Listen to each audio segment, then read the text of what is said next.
Les amis, le Barça se donne 48 heures. 48 heures pour tenter de conclure ou non favorablement le dossier Julián Álvarez. Restera-t-il à l'Atlético Madrid ou portera-t-il le maillot du Barça pour la prochaine saison? C'est à la une aujourd'hui de votre nouvelle édition, votre Ruiz Club, vous le savez, comme tous les jours, pour parler football ensemble librement et gratuitement où que nous soyons sur la planète francophone grâce à toutes les plateformes de TV5 Monde et l'application TV5 Monde Plus. C'est donc le titre fort de ce mercredi 19 août. Attention, car un nouveau nom serait apparu comme plan B possible pour le Barça si l'affaire ne se conclut pas. Allez, on est parti. On va aller absolument partout, mais pour le moment, honneur à l'Olympique Lyonnais. Vous le savez, hier, barrage aller de la Ligue des Champions. Lyon affrontait Fenerbahçe, un but partout, les amis. Regardez la une du quotidien national français. L'équipe Lyon rêve tout haut avec le héros de la soirée, l'un des héros, lui qui vient d'arriver, prêté par la Juventus de Turin, Loïs Openda, c'est lui qui trompe Ederson pour marquer le premier but de ce match. Ils reviendront, les Turcs, dans cette rencontre. Je vous rappelle, ça c'est intéressant pour le match retour déjà, que Lyon n'a jamais perdu sur la scène européenne face à Fenerbahçe. Regardez les précédents, plus celui-ci, un but partout, et notamment en terre lyonnaise. Regardez, en Ligue des Champions en 2001, 3-1 pour les Français. Ligue des Champions en 2004, ça date, c'est vrai, un petit peu. Victoire 4-2 pour les Français. Que va-t-il se passer au match retour? On attend ça déjà avec impatience. Regardez les pages intérieures, très bon papier, signé Hugo Guillemet, à retrouver dans l'équipe sur l'édition digitale, résistant au bruit, car vous le savez, en Turquie, le public est un véritable 12e homme. Guendouzi, l'ancien de l'Olympique de Marseille, était là dans cette bataille. Ça a été un très très gros match. Et donc Loïs Openda, intenable, fort devant, fort derrière, également avec un gros travail défensif. Regardez les notes du quotidien L'équipe, très intéressant. Voici les notes des Lyonnais avec un 6 pour Fonseca, 5.5 de moyenne pour les Lyonnais. La moins bonne note, elle sera pour Nuama et Abner avec des 4. Openda prend donc la meilleure avec un 7. Et regardez côté Fenerbahçe, une équipe que vous connaissez parfaitement maintenant, avec des stars. N'Golo Kanté et Guendouzi ont tous les deux pris des 6. Skriniar, l'ancien du Paris Saint-Germain capitaine, a pris un 5. Ake a pris un 6. Ederson, le gardien, prend un 4. Il y a eu un petit changement de dernière minute. On attendait Asensio ici en position numéro 10. Eh bien, le coach turc a choisi 2 hommes d'attaque.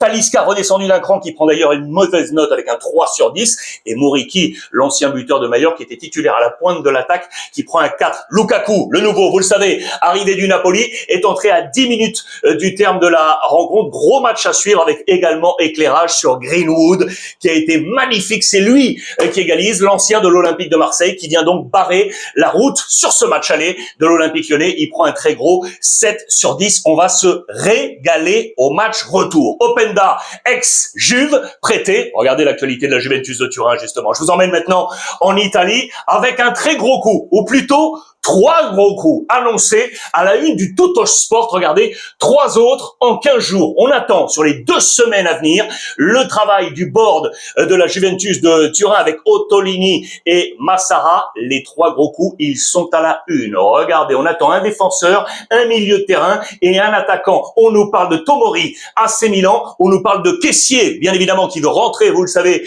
du Moyen-Orient. Et on nous parle du dossier Zirkzee de Manchester United. Je vous en avais déjà parlé. Les explications sont là. Ce sont les 3 coups qu'attend éventuellement Spalletti durant ces 15 derniers jours. Pour l'instant, il a entre ses mains notamment Douglas Luiz, les amis. Je vous rappelle que le Brésilien appartenant à la Juventus de Turin a été prêté la saison passée, tout d'abord du côté de Nottingham Forest, puis Aston Villa. Il va compter sur lui, Spalletti, pour son entrejeu. Affaire à suivre. Douglas Luiz qui pourrait prendre une nouvelle dimension cette saison avec la Juventus de Turin. Je vous rappelle que pour faire venir notamment les 3 coups annoncés, il faut vendre du côté de la Juve, avec notamment cette masse sociale qui pèse trop lourd. Regardez les salaires aujourd'hui de ces joueurs qui devraient sortir du côté de la Juve en tête de gondole avec 12 millions, 6 millions net. Jonathan David, c'est le plus gros salaire. Derrière, il y a Arthur. Souvenez-vous d'Arthur, qui est toujours à la Juve. 8 millions, 5 millions net. On parle également de Di Gregorio, de Cabal, de Rugani, de Koop Miners, qui devrait sortir à 6 millions. Nico Gonzalez ou encore Arek Milik. Tout ça, c'est une somme, 43 millions, pour éventuellement, bien évidemment, insuffler l'élan nouveau. Vous l'aurez compris, de la Juventus de Turin. Je vous rappelle, la Juve qui ouvrira sa saison dimanche 18h30 sur la pelouse de Frosinone. L'Inter Milan, les amis, l'assaut sur ces 15 derniers jours sur la priorité du milieu de terrain, c'est Jones. On en parle maintenant comme un feuilleton cet été. Le joueur de Liverpool, Chivou le veut absolument pour son milieu de terrain. Regardez, je vous rappelle comment évoluait l'Inter la saison passée. Voici le nouvel Inter, les arrivées en noir avec Spence, Tottenham et Stones, Manchester City, et donc en rouge, celui qu'on attend, Jones pour ce milieu de terrain, avec Barella, avec Çalhanoğlu, et à ses côtés pour former ce triangle-là, juste derrière Thuram et Lautaro Martinez. C'est un gros dossier qu'on suit maintenant depuis un petit moment. Je vous rappelle que sa valeur marchande aujourd'hui est à 30 millions d'euros. Il a un contrat à Liverpool jusqu'en 2027, ça veut dire encore un an. Liverpool doit capitaliser pour ne pas le laisser partir libre. Normalement, cela devrait pouvoir se faire assez rapidement. Je vous rappelle les sorties du côté de l'Inter avec Sommer, Acerbi, De Vrij, Darmian, Dumfries qui a rejoint le Real Madrid et Davide Fratesi qui a rejoint la Lazio. Le voisin l'AC Milan, je vous en ai parlé hier, ça a été la surprise de ces dernières 48 heures puisqu'il y a eu un changement de rang du côté des phases offensives de Milan. Diego Moreira qui était très attendu du côté, vous savez, du championnat de France, qui a finalement quitté tout ça pour rejoindre l'AC Milan avec Amorim. Ça a été un très très gros coup et du coup l'un qui entre et l'autre qui sort, c'est ce que je vous ai dit hier. Leao appelé à sortir, il a toujours sur la table l'offre de Galatasaray, je dis bien de Galatasaray, mais attention, lui attendrait éventuellement une offre de la Première Ligue. Que va-t-il se passer? In, out, Moreira, Leao du côté de l'AC Milan, très attendu. Je vous rappelle là aussi Milan qui jouera sur la pelouse du Torino pour ouvrir sa saison. Max Allegri, le Napoli, beaucoup de choses là aussi attendu. Le nouveau dispositif de Max Allegri avec la principale interrogation au milieu de terrain. Comment on va jouer? McTominay, Lobotka, et l'incertitude elle est ici. Je vous en ai parlé hier. Anguissa va donc rester au Napoli, ça va être un pilier, et savoir comment on va utiliser De Bruyne. Il est maintenant au-delà des 30 ans, bien évidemment. Savoir notamment sur la compétition européenne, c'est là notamment qu'on va utiliser sa magie. Peut-être pas tout le temps en Serie A, mais très attendu. Puis regardez cette défense. On va être à une défense à 4. Derrière du côté de Max Allegri, et vous le savez qu'on attend ici en défense centrale du renfort parce que l'infirmerie est assez lourde, et notamment toujours le dossier Badiachil.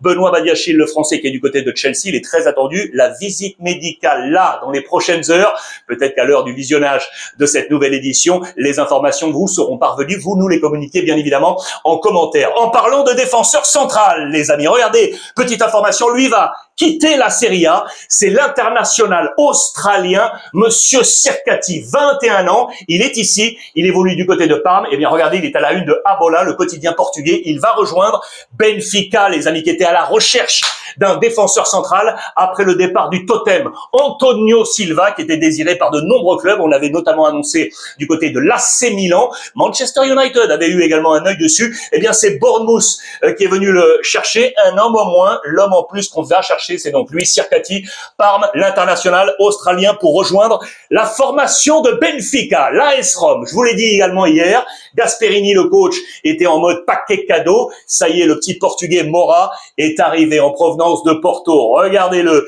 il est ici, 19 ans, acclamé par 400 tifosi de l'AS Rome qui étaient là. Ce n'est pas le seul paquet cadeau. Je vous rappelle que 2 hommes forts sont attendus. Malik Fofana, l'international belge, 21 ans de l'Olympique Lyonnais, 35 millions valeur marchande, contrat 2028. Et puis, arrivé de l'Inter, normalement, Luis Enrique, le Brésilien, 24 ans, contrat 2030. Pour l'instant avec l'Inter Milan, et une valeur marchande à 30 millions d'euros. Ces 2 hommes, normalement, devraient rejoindre Gasperini pour entrer dans ce schéma de l'AS Rome, où donc pour l'instant Mora s'inscrit, vous le voyez, offensivement avec Dybala et Malen, affaire attendue dans cette construction de l'AS Rome. Lui, on l'attendait à Manchester United, vous le savez, c'était l'un des gros dossiers. Ederson, les amis, le Brésilien qui finalement est resté du côté de l'Atalanta Bergame. Eh bien, regardez, Sarri, le nouveau coach, va en faire un pilier. Il veut qu'il soit son guide de la DA de l'Atalanta. Il est ici, je vais vous zoomer ça. Regardez, Ederson dans ce milieu à 3, juste derrière Zalewski, Scamacca et Raspadori. À suivre comment le capitaine Ederson se portera sur cette saison après l'échec, entre guillemets, de son transfert avorté du côté de la Première Ligue avec Manchester United. Ça, c'est un dossier intéressant. Dans les colonnes de la Gazzetta dello Sport, Com ne parle pas italien. Je vous explique. Vous savez que Com est engagé en Ligue des Champions. Cesc Fabregas a réussi cette performance. Eh bien, l'Europe, je vous le rappelle, pour placer une liste européenne, il faut obligatoirement 4 joueurs formés au club et 4 joueurs formés dans le pays. Donc 4 joueurs formés à Côme et 4 joueurs formés en Italie. Pour l'instant, Côme n'a pas ça dans son effectif. C'est un problème. Je vous rappelle, regardez sur les 3 dernières saisons, comment Côme a recruté. Regardez notamment en saison 24-25. C'est complètement fou. Toutes les nationalités avec certes 4 Italiens, mais de l'Espagne, France, Argentine, Allemagne, Grèce, Gambie, Brésil, Côte d'Ivoire, Kosovo, Croatie, Autriche, Slovénie, Belgique, Angleterre, Sénégal. La composition du groupe de Côme, c'est complètement dingue. Et puis on a réduit tout ça, bien évidemment, ensuite là, du côté de l'évolution calendaire pour faire qu'en se rapprochant de l'Europe, on dispose de forces italiennes. Mais pour l'instant, pas encore assez du côté de Côme. 2 objectifs, je vous en avais déjà parlé. Le jeune Samuele Ricci, 24 ans, qui évolue du côté de l'AC Milan, et le dossier dont je vous ai parlé hier offre à 30 millions à la Fiorentina, pour l'instant refusé. Pour Moiskin, l'Italien cesse les veut absolument, ce qui permettrait donc d'inscrire les joueurs obligatoires, vous l'aurez compris, sur la scène européenne pour le club de Côme. Le Barça n'a pas ce problème, bien évidemment, quasiment 100% de l'effectif est formé au Barça avec la Masia, vous le savez, blague à part. Le nouveau est arrivé, Monsieur Rodrigo. Rodri, le champion du monde espagnol, le meilleur joueur de la dernière Coupe du Monde. Il est el fichaje del verano à la une de Sport. Il est le transfert de l'été. La passion culé, a-t-il proclamé. C'était le seul endroit où je voulais être. C'est très très clair. Ça a été la folie totale à son arrivée. On parle de Rodri Mania. Très nombreux les supporters catalans qui étaient présents à la sortie du restaurant à Barcelone où tout le monde s'est réuni pour célébrer l'arrivée de Rodri avec l'ensemble du board du Barça. Plus de 200 supporters étaient présents juste devant le restaurant. Bien évidemment, le protocole s'est bien organisé. Il l'a très clairement clamé. Le Barça était ma première option. Sous-entendu le Real Madrid. Bien évidemment, c'est un échec. Vous le savez pour le Real et une victoire pour le président Laporta. J'adore toutes ces photos. Elles sont là. Hansi Flick a réussi son pari. Il voulait absolument le meilleur numéro 6 du monde. Selon lui, le coach allemand l'a très clairement proclamé. Pour lui, Rodri est le meilleur homme qu'il voulait à ce poste. L'héritier de Busquets. Regardez, Busquets a retrouvé d'ailleurs Rodri. Ils ont échangé tous les deux. Les Espagnols, je vous rappelle que Busquets est devenu le nouveau adjoint de Belletti du côté du Barça Athletic, l'équipe B du FC Barcelone. Et regardez la petite photo de famille avec le board du Barça, avec le président Laporta, avec Rafa Juste, son bras droit, et le board sportif avec Deco, le directeur sportif, et Boyan, son adjoint, l'ancien joueur du FC Barcelone. Attention, on en vient progressivement au dossier Julián Álvarez. À suivre, actu Real Madrid. Alors, ce soir, trophée Gamper. Vous le savez, chaque année, le trophée au Barça qui ouvre la saison du FC Barcelone. Ce soir, le Barça va jouer face aux Égyptiens d'Al Ahly. Ça avait été conclu dans le transfert du jeune Hamza et on va y revenir. Mais c'est là que je voulais m'arrêter avec vous. Ce soir, on aura bien évidemment dans le trophée Gamper Adeyemi et Gordon. Mais c'est là que je vous arrête. Je saute déjà la page suivante et j'y reviens. Pourquoi? Parce qu'en titre, je voulais annoncer, le Barça se donne 48 heures. 48 heures, pas une de plus, pour sceller, le dossier Julián Álvarez. Que va-t-il se passer? Le Barça attend très clairement un nouveau geste public de Julián Álvarez, comme il l'avait fait durant la Coupe du Monde pour proclamer son envie de départ de l'Atlético Madrid. Il n'avait jamais prononcé le mot Barça en tant que tel, mais sous-entendu, tout le monde l'avait compris, bien évidemment. Vous savez que l'Atlético Madrid est resté ferme sur ses positions, il ne bouge pas cet été, et on attend le bras de fer de la part du joueur côté FC Barcelone pour espérer éventuellement cette sortie. Pourquoi j'ai sauté cette page? Parce que je vous ramène ici, regardez, un nouveau plan B est apparu. Je suis sûr que vous le connaissez, pour vous, les experts de la Liga espagnole, c'est Ayose, les amis, l'homme des îles Canaries qui joue du côté de Villarreal, 33 ans, c'est un joueur ultra intéressant qui au sortir de Tenerife était allé en Première Ligue du côté de Leicester, ensuite de Newcastle, il est revenu en Espagne au Betis Séville avant de rejoindre Villarreal. C'est un homme ultra intéressant, discret, il fait pas de vagues, c'est un homme qui peut servir Hansi Flick. Eh bien, il serait le nouveau plan B du FC Barcelone. On parle d'un contrat aujourd'hui jusqu'en 2028, il a une clause à 30 millions d'euros. Ça peut être un profil intéressant. Notez bien ce nom. Ayose pourrait être le plan B du FC Barcelone. Vous l'aurez compris. Je repasse ici pour vous dire que pour l'instant, le numéro 9, par rapport au match qui s'annonce ce soir face à Al Ahly, ça devrait être un faux numéro 9. Regardez, j'y reviens, pardon. J'ai sauté la page. On y revient sur le plan possible. Est-ce que je vais y arriver? Voilà.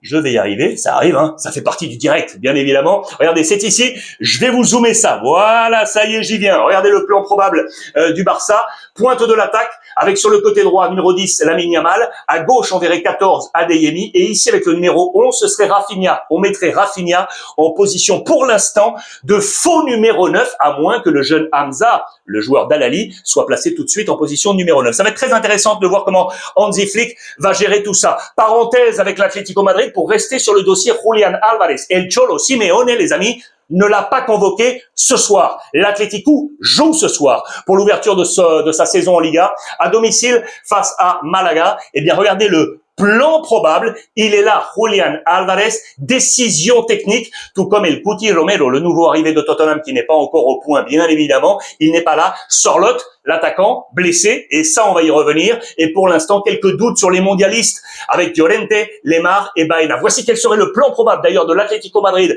ce soir attendu. Regardez la position d'attaque avec le jeune Arnau Ortiz catalan qui vient d'entrer dans l'équipe première, lui je l'adore, et Mendoza. Vous voyez qu'il n'y a pas d'attaquant de renom, pas de Sorloth, pas de Julián Álvarez, pas de Thomas Lemar, pas de Baena là sur le côté, même si Lookman est là, affaire à suivre. Et regardez la défense centrale également avec Anko et Lenormand. Pourquoi je vous parle de cette défense centrale? Parce qu'on pourrait attendre lui, le jeune Dominguez, les amis, qui pourrait être le défenseur central à 16 ans et 241 jours, le plus jeune débutant en Liga de l'histoire de l'Atlético Madrid. Lui, je l'adore. Il a été très très bon durant la phase de préparation, affaire à suivre. Regardez, je reviens tout de suite là-dessus pour vous montrer que, logiquement, El Cholo Simeone a été interrogé sur Julián Álvarez. Il a rappelé une nouvelle fois que le patron du club, Enrique Cerezo, le président, a été très très clair. On ne bouge pas à l'été 2026 et donc, pour l'instant, la situation claire ne bougera pas. Je vous le rappelle, le Barça se donne donc 48 heures pour éventuellement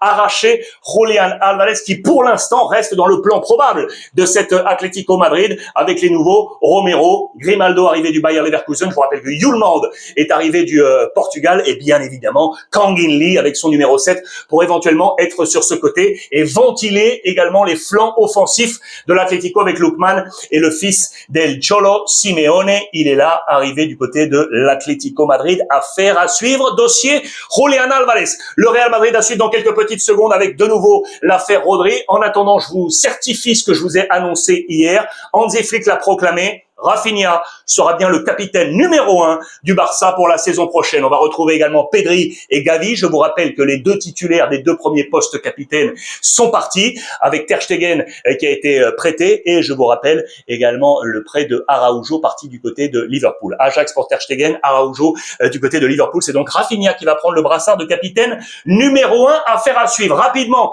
sur le mercato. Gavi, vraisemblablement Manchester United aurait été intéressé par le joueur du Barça. On avait parlé d'un départ peut-être de Bruno Fernandes.